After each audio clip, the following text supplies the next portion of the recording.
What's up, y'all? It's JP, and today we're going to be showing you one of the best and easiest ways to score in 2K24. From the clips in the background, you already see where I'm going with this, and I need y'all to hear me out. Floaters on this game are free points, and it doesn't matter what mode you're playing. I'm using Trae Young's layup package because his floaters are not only fast, but they're so easy to time. We decided to showcase this in the rec to prove that even with more defenders on the court, people still can't stop floaters. The reason why floaters are so good is because they're treated as layups. So as long as it's not registered as heavily contested, I promise it's going in. Now I'm gonna be walking y'all through some of the things that I look for before I actually do my floaters and why I believe it works so effectively. Let's get into it. Now the first and most important thing I look for when I'm going for my floaters is the help defense. If I see the help defender playing too low, like in this clip, I immediately know my floater is going to be open. One thing 2K did was allow us to gather from basically the free throw line, so if the defender is way too low in the paint, he has no chance of contesting the floater. You see the same principle in this clip too, and the defender even has rim take on, yet it still registers as no contest because he was too far away and didn't jump in time. Make sure you guys also get past your original defender first and take a direct angle towards the hoop so you don't get pinched or blitzed from either side.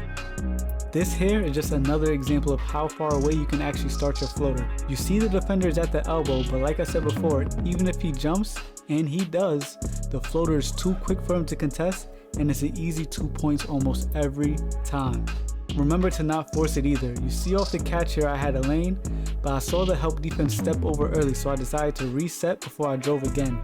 I beat my man off the dribble, and it's rare for people to actually time the chase down on your floaters because they don't expect it. Help defense isn't close enough to contest, and like I've been saying all video, it's easy buckets. I put this clip in here to show y'all that even in some spaces that may seem crowded, with enough space you can still float as long as the angle of your drive puts you in front of your primary defender. The help comes from both sides, but they mistimed their jumps and the floater is wide open. With Pro Touch Hall of Fame, you'll almost never miss a wide open floater, especially with Trae Young's layup package, man. I'm telling y'all, it's one of the easiest floaters to time in the entire game. Alright, I can't even lie to y'all, man. With this clip right here, I was just trying to prove a point. I ran straight down to the paint with no moves and threw up a floater even with the defender near me. But like I said before, people aren't used to guarding floaters, so he mistimes his jump and I agree on a slightly contested floater right there.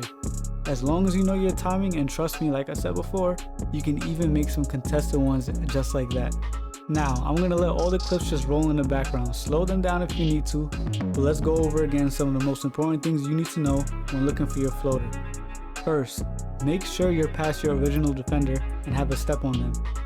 The next thing you need to keep in mind is where the help defense is at. If they're playing high and pinching on the sides, be mindful of that because it can mess up your animation. But if the defense is playing low and there's no help on the sides, it's almost guaranteed you'll have a floater.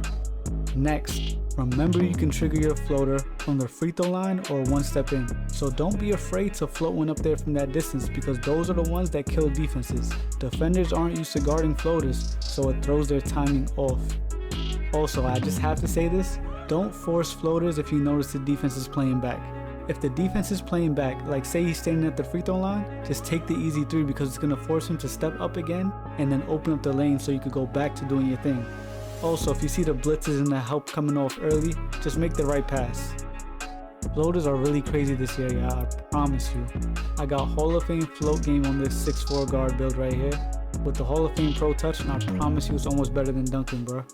If you're a small guard on this game and you have layup on your build, be sure to add floaters into your scoring bag. The defense does not expect them and they're basically free points. I hope y'all enjoyed this video. I know it wasn't too long, but I gave y'all most of the information that you'll need to look for when you're doing your floaters. The next video we got lined up is going to be my 6'6" 3-point playmaker build. And I promise y'all, I'll show y'all how overpowered these tall guard builds are too this year. But until then, like, comment, subscribe, and I'll see y'all in the next one. Peace.